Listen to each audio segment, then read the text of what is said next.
तर बदलापुरात भाजपच्या शिक्षक आमदारामुळे भाजपचे अनेक उमेदवार पराभूत झाले। भाजप आमदार किसन कथोरे, शिक्षक आमदार ज्ञानेश्वर म्हात्रे यांच्यावर गंभीर आरोप लगावण्यात आलाय।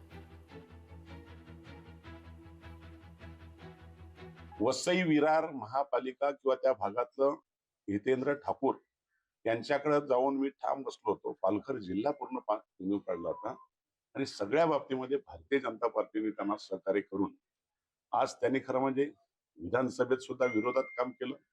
आता तर ठामपणे त्यांचे फोन जायचे कोणाला, पोस्टलच्या मतांच्या मध्ये काही त्यांचे हितचिंतक जे कर्मचारी होते त्यांना डायरेक्ट गेल्यामुळे आमच्या पोस्टलच्या मतामध्ये रुचिता घोरपडे किंवा आमच्या नगरसेवकांना त्याचा खटका बसलेला आहे आणि त्यामुळे हे 30-32 जे आलेत ना ते कदाचित त्यात पण आले असतील। लोकशाही मराठी ऐका, पहा, जागरूक रहा।